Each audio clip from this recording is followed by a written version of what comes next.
France, if you're watching this is for you. Darksummoning. Oh, Maybe not a good idea.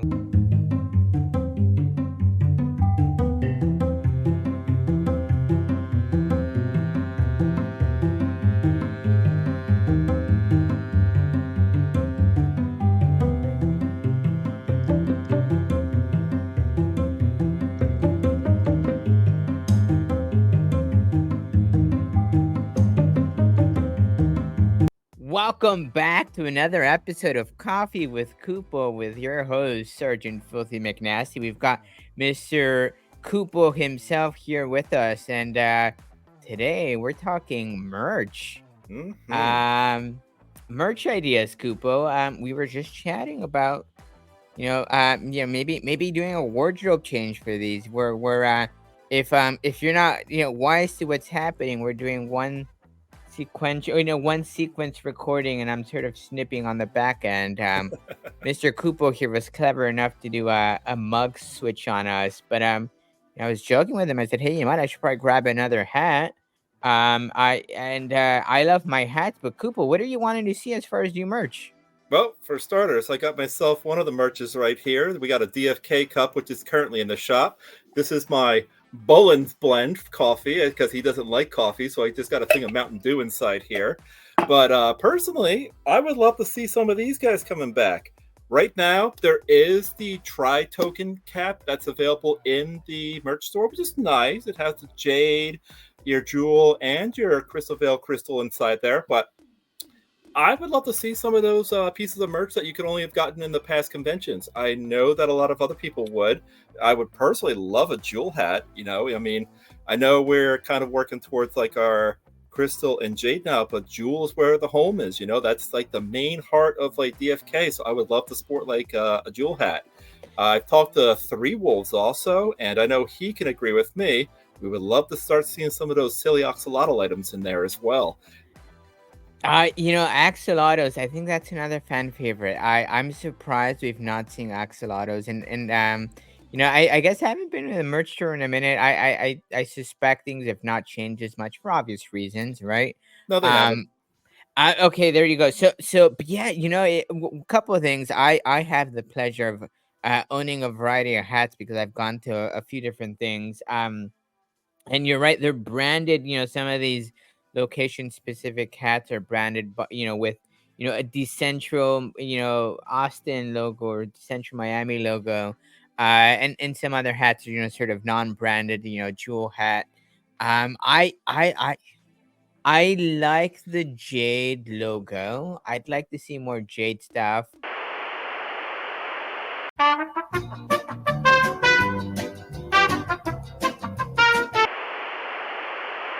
You, agree. Koopa. Absolutely. I mean, we've seen plenty of the jewel hats. We've seen plenty of the crystal ball hats. But yeah, I mean, it's unfortunate that our beautiful little jade token at the start had so much potential, and we've been kind of struggling with Sarandel and the Sarandel curse, unfortunately, for a little bit now. But I still got faith in Sarandel. So I would love to see Jade, rock out the Jade a little bit. Nice little colored hat of Jade out there. Another, like I said, bring back the jewel hat. So you don't just get the tri hat, you get the colored hats also, like the ones that we have here back in the merch store.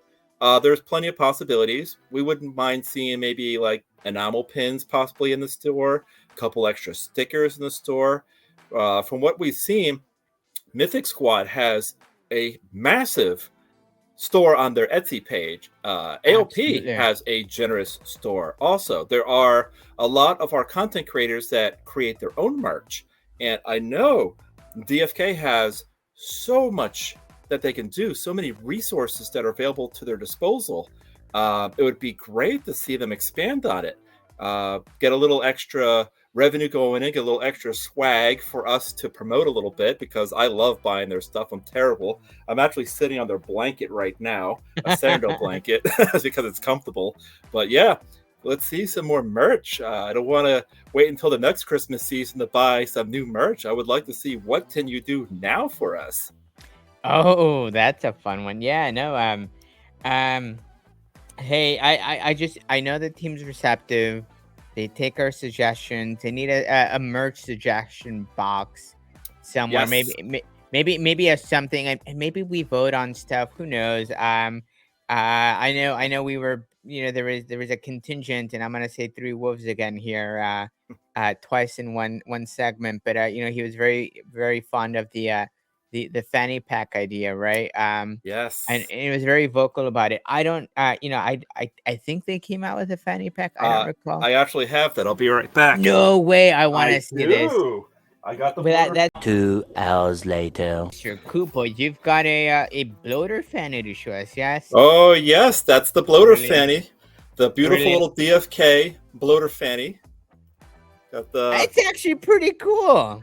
got fisherman time right on top there, and a whole bunch of bloaters underneath. That's Beautiful pretty artistic cool. design, available in the merch shop if you're looking to get one of these. Oh, now here's an idea. Really cool, DFK. If you're listening, a referral code you could give to content creators for the merch store specifically. I mean, how cool would that Mhm. be? I would love to Um, promote a bit of your stuff online. no kidding. That's super awesome. All right, let's get to a different topic here. One I have in mind, one I've sort of maybe dabbled with and thought about. We're gonna have a group out there that might feel maybe like I'm talking to them, but I'm not. I think it's very well. Actually, no. You know what? I am France. If you're watching this is for you. Dark summoning. Oh, Maybe not a good idea. What do you think of that initially, Koopa? well, I have only dabbled a little bit with dark summoning myself, primarily when there was some type of contest going on, and I kind of went all out when that Halloween contest was going on because I really wanted those limited skins. And I'm actually very happy to say my very first mythic hero I ever summoned was actually a blue skinned, one winged priest, which is beautiful. She is positively stunning. I've hatched pets that were mythic before, but that was the first official mythic hero that I ever summoned myself. And I have Wow. summoned quite a bit. You know what? Shame on me. I did not summon anything for that event. Dark summon anything for that event. And I don't recall why. I remember the event happening and I thought, "Oh, I'll have time. I'll have time." By the time it was done, I was like, "What? There goes my opportunity." Uh, but speaking of opportunity, I think dark summoning. Well, it's a couple reasons. I'll line them out. We'll see what you think. One of my thoughts is, hey, you know what? Opportunity cost. Opportunity cost. Why would I maybe want to dark summon when I'm losing the potential gain for maybe an alternative move here? Yes, we're all talking about the fact that today in today's prices, if you're looking at at the price of things in USD, it'll be cheapest in all likelihood. It'll be cheaper today to dark summon something that than it will in the future. I think what we neglect to think about is, yes, your dark summoning, you being able to dark summon a mythic dread knight, for example, with any level of advanced ability and above. Pretty impressive. It's gonna be cheapest today. But what is it what are you tossing into that pit to make said, amazing hero? And the opportunity to be able to sell those pieces down the line for someone else to maybe enjoy, right? How many dread knights are we not tossing into this dark pit of despair to never come back? There was a hero, I think, that got dumped into the dark summoning pit with more than one transcendent ability, and how sad is that, right? There's probably multiples of those, right? um uh, uh those are heroes we will never ever see. And if you're thinking, yes, it's cheapest to sell, to do that today, well, you're also losing out on the ability of being able to sell those at a later point in time. Um and for me, there's many ways to approach this, and I know we can go on and on, and I know Mythic Squad's very adamant about it. And they're not wrong, but it's not for everyone, and I don't think it's for me. I've tried it a couple of times, and more than a couple rugs, you sort of grow, maybe not so fond of it. And I understand you keep tossing it in there, but I don't feel comfortable, doing too many of these. What do you think of that, Kupo? Well, the Opportunity cost. Heroes you'll never get back, and you could have, if not sold them, fought with them in the future. Yeah, well, the pit giveth and the pit taketh, as they always say.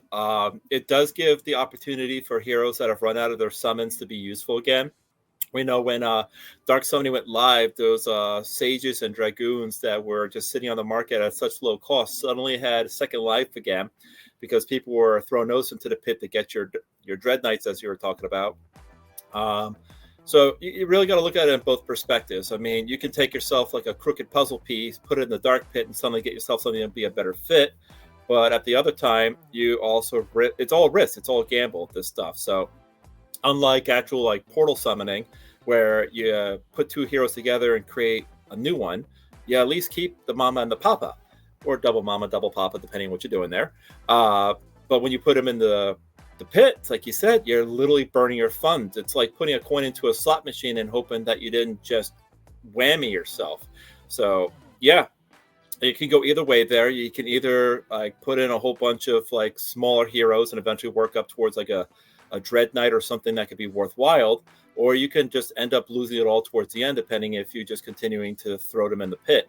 There is those opportunities where you could sell them now to get your money back. There's potential of like doubling down or tripling down on your initial investment and possibly selling for later. So I can see where you can take your take on this stuff. Personally, I get a little too attached to some of my heroes. I know you're not supposed to get attached to your digital assets, but there's a good number of my heroes that I would probably never throw in the pit just because I've come a little too close to them. But I know other people just sort of like look at it and like, you, buying them off the market, throw another win in, raise you up to 10. I don't care. You're going in the pit now. They don't care. And all the power to those guys, because you're not getting attached to a digital asset. But everybody plays the game in their own unique way, whether you're trying to get that perfect archer, whether you're trying to build up towards that transcendent dread knight, whether you're trying to make a common hero into maybe a legendary mythic. I mean, everybody does it their own way.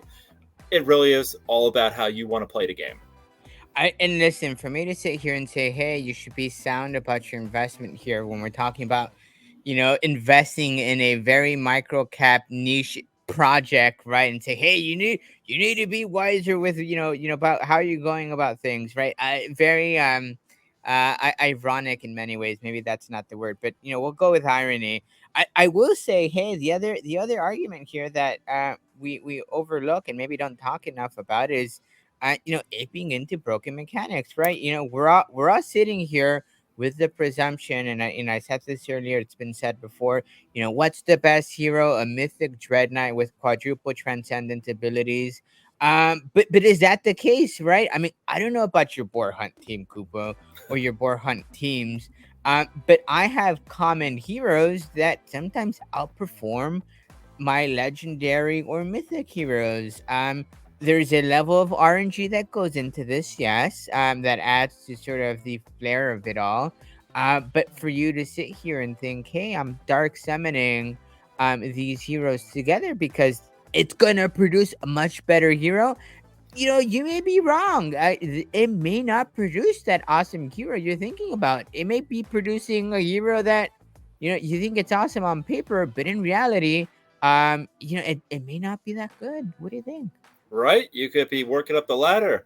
You get yourself your warrior and your knight, dark summon. You get your paladin. You put your paladin and dark knight together.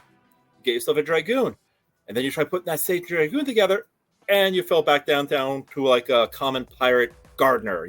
So I mean, it's all about that RNG.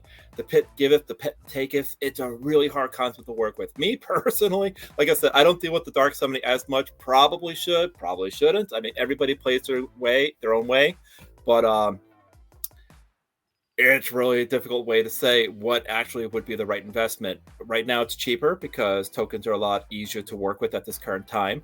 So heroes are a lot more burnable, and obviously, we're trying to get that overabundant hero population down a little bit, so obviously we need those dark summons regardless. But who's to say what the future is going to hold again?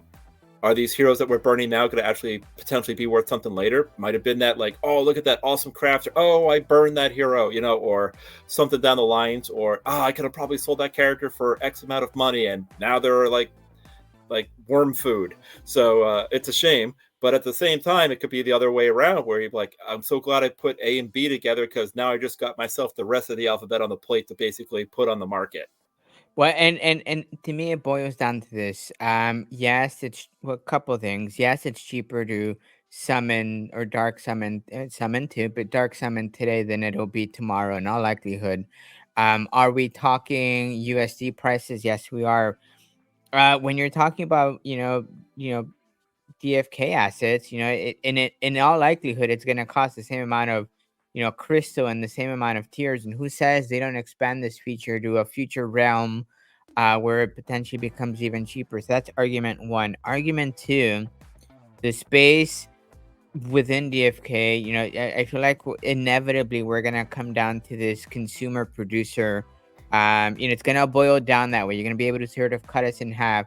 You're either gonna be a consumer of, of items, of heroes, pile those into items. You're gonna be a producer of heroes. So it boils down to two things to me, right? You're either a producer or a consumer. If that's not apparent now, it'll be apparent soon enough. Um, yes, we're making the argument that today it's cheaper to produce these dark summoned heroes. Um, but I'm here to argue that you're always gonna have that degen who's gonna want the biggest best hero.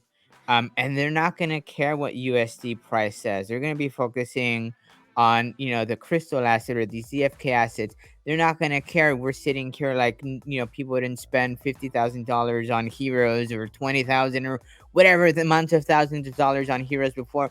I would have never spent that amount of money on heroes. Then I'm not going to spend that amount of money on heroes tomorrow. But you're always going to have those degens who are going to want that bigger, better, shinier thing. Those individuals who get that thrill, no matter how much money you're putting into sort of into the pit. So to me, for me, it's a wait and see. Why not sit here and wait? Sit on those assets, and maybe figure out, hey, what is gonna be that dark summon or that hero who may be the better hero. And again, that may always change because there's meta. Absolutely. And if you want to go ahead and dark summon, then go for it. But alternatively, for me, and maybe I'm coming at it from this producer mentality, you can always sell that asset to that individual who's gonna want to toss those heroes into the dark pit of despair, whether jewels at $1 or $20. Fair. Well, it'll something to think about. Am I crazy? Am I losing it? Friends, did you hear this? What do you think? Mythic Squad, what do you think? Tell me I'm wrong. Leave a comment in the comment section here. Let me know your thoughts. Until next time, this has been Sarge. And Kupo. Bowl and Catch you blend. later. Bowl on blend.